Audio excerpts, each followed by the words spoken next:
네, 안녕하세요. 여러분들의 구독과 좋아요로 이 채널이 유지되고 있습니다. 네, 항상 구독자님, 멤버십 회원님들에게 감사하다라고 말씀을 드리면서, 자, 이번 내용은 이제 비트코인이 현재 시점에서 되게 박스권을 좀 흘러가고 있는 시점을 볼 수가 있습니다. 그렇죠. 되게 지루한 형태를 보여주고 있는데요. 그나마 좀 긍정적인 내용을 하나를 한번 준비를 해보았습니다. 저도 이제 여기에서 포인트를 바꿀 수 있을 만한, 또는 전환 시기를 좀 줄 수 있을 만한 정도 중에 하나, 임팩트 있는 하나는, 저는 1분기 중에 이 내용이 아마 흐름을 좀 많이 바꿔줄 거라고 생각을 하고 있습니다. 그게 뭐냐면, 저번에도 이제 이야기를 했지만 IPO 부분이 아주 중요한 형태가 전 될 거라고 보고 있습니다. 이제 보게 되면 뭐 크라켄, 컨센시스, 리플 뭐 이렇게 있긴 하는데요. 이제 보게 되면 여기서도 더 추가적으로 더 나올 수는 있지만, 일단은 데이터상으로 보았을 때는 크라켄, 컨센시스, 비트고 뭐 등등등 이렇게 있습니다. 뭐 티제로도 보이고요.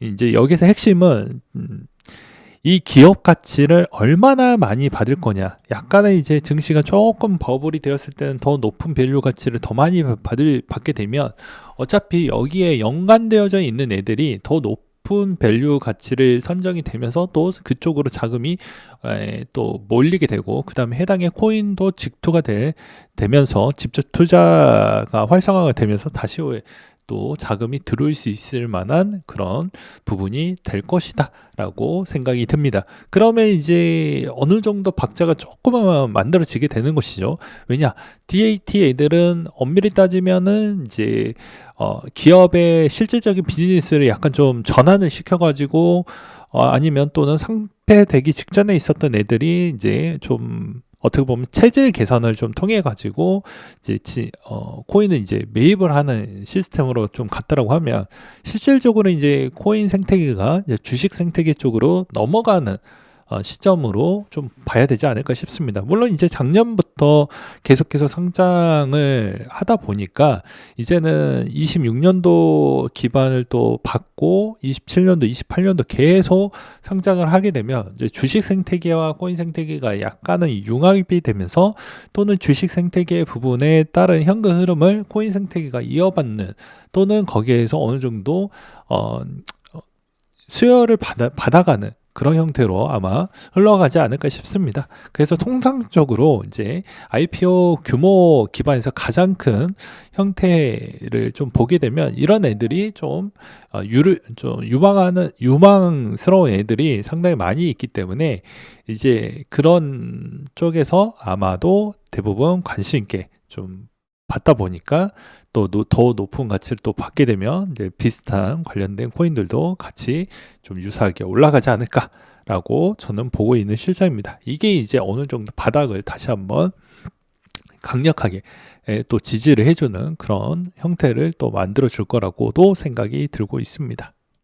그럼 해당 코인이 어떤 게 수혜가 좀 될 것인지도 한번 보게 되면, 거래소가 일단 되니까 뭐 BTC, 이더리움, 기본 가장 큰 레이어 1 애들이 좀 많은 성장을 해줘서 이제 거래량도 다시 제약대가 되고, 유동성도 어느 정도 증가가 되고, 그리고 디파이나 스테이킹 부분도 관심을 좀 증가되지 않을까라고 생각이 듭니다. 그리고 이제 컨센시스 부분은 이더리움 부분이죠. 메타마스크 부분에 따른 밸류 가치를 다시 받기 때문에, 이제 다시 한번 이제 메타마스크 이게 생각보다 더 편리하게 더 많이 사용할 수 있을 만한 그런 영업적인 부분이 이제 본격적으로 열리게 되지 않을까라고 생각이 듭니다.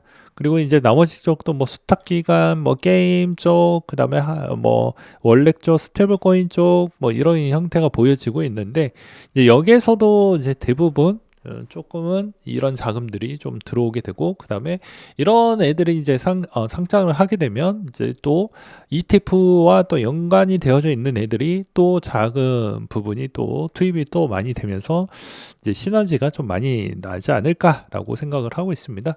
그래서 대부분 이제 1분기 또는 이제 3분기 주중에 좀 중요한 애들이 좀 많이 포집이 되어져 있다라는 게 좀 핵심 요점이라고 볼 수가 있을 것 같고요. 그러면 이 말이 맞냐 아니냐 뭐 이런 것도 또 물어보실 수 있잖아요.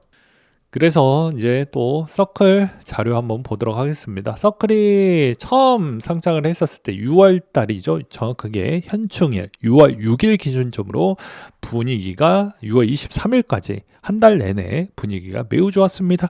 그때 엄청나게 인기가 좋았고 그랬었죠. 그러면 크립토 쪽에 코인 동향을 같이 한번 보도록 하겠습니다. 그럼 6월달 분위기가 어땠는지를 한번 체크를 해보면 알 수가 있잖아요. 그러면 6월 동향의 비트코인 형태도 여전히 좋은 흐름으로 이렇게 올라갔던 모습을 볼 수가 있습니다. 네, 요때죠. 네, 요때입니다. 그쵸? 그리고 이 솔라나도 마찬가지로 어땠을까요? 올라갔죠. 실질적으로 여기서 조금 더 올라가고 있는 모습을 볼 수 있습니다. 물론 6월 중에서는 좀 더 내려갔다가 7월 달에 반등이 나오는 형태가 있었고, 이더리움이 엄청나게 효과를 좀 많이 보았던 실정이라고 볼 수가 있습니다. 그 다음으로 이제 리플도 한번 보게 되면, 엄밀히 따지면은 6월 달 정도의 서클 이후에 또 폭등이 나오는 그런 형태를 또 볼 수가 있었고요. 그래서 대부분 이제 상장 부분에 따른 이게 어느 정도 효과가 없다 이렇게 볼 수가 없습니다. 오히려 효과가 어느 정도 만들어주고 또 SNS 기반에서도 충분히 그 정도를 또 만들어낼 수가 있기 때문에 전 나쁘지 않는다 라고 생각이 듭니다. 그리고 그 다음으로 이제 봐야 되는 건 여전히 이제 상반기 주중에 도미넌스 위치와 그 다음에 환율에 따른 추이가 그렇게까지 변동성만 크지 않는다고 하면 저는 괜찮을 거라고 하는데 다시 환율이 다시 올라가고 있는 모습을 좀 볼 수가 있을 것 같고요. 그 다음으로 이제 도미넌스도 여기에서 자칫 좀 박스권에 좀 갇혀지고 있는 실정인데 여기서 추가적으로 만약에 또 올라간다고 하면 이게 올라갈 때 이제 스테이블 코인의 총량도 늘어나면 나쁠 건 없습니다. 그렇지만 그렇지 않을 경우에는 서로 간에 좀 영향을 또 받기 때문에 이런 점을 좀 잘 보셔라 라고 말씀을 드릴 수가 있을 것 같습니다. 여전히 26년도 기준적으로는 여전히 돈을 잘 버는 섹터 쪽 위주로 좀 보셔야 되지 않을까라고 생각이 들고요. 그 다음으로 양자도 같이 좀 지겹고 재미없고 지루하고 그렇다라고 하더라도 계속 투자를 해야 된다라고 저는 말씀을 드릴 수가 있을 것 같습니다.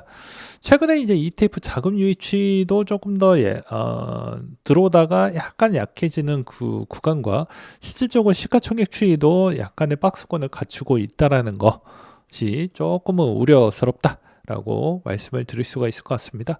아무래도 이제 최근에 이제 아베도 좀 시끄러웠고 그렇다 보니까 그런 것도 있고 최근에 이제 이더리움의 이제 업그레이드 이후에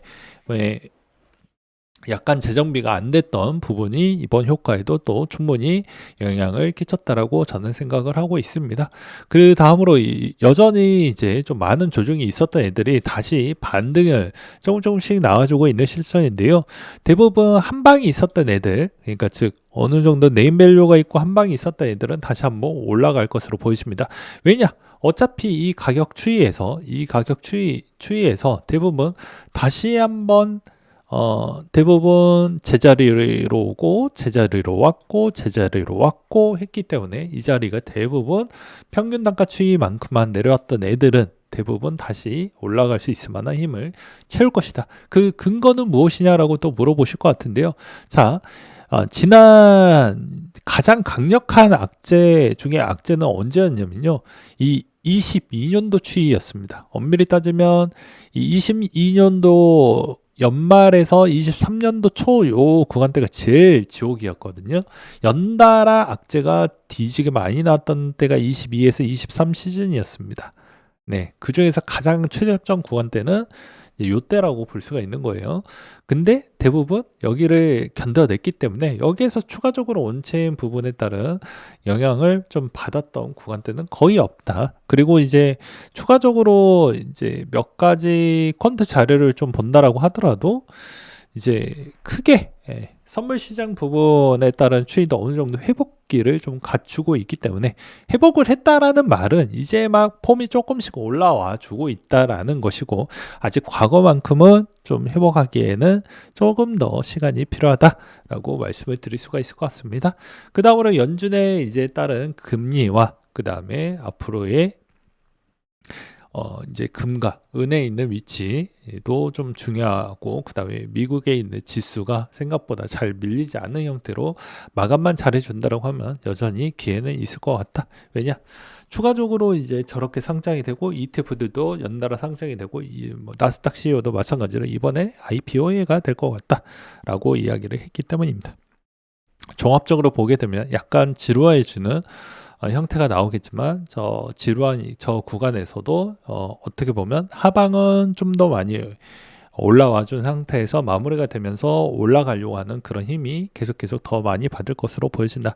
그 이유는 이제 물가가 생각보다는 많이 자산 시장에 더욱더 가중을 시켜주는 그런 효과를 만들어주기 때문에, 여전히 그것을 최대한 인플레이션을 이제 어떻게 보면 커버 치려고 하는 그런 자산 쪽으로 더 많이 들어가려고 하는 게 현실이다라고 보시면 될 것 같습니다. 그래서 제가 오지랖으로 이런 이야기를 했죠.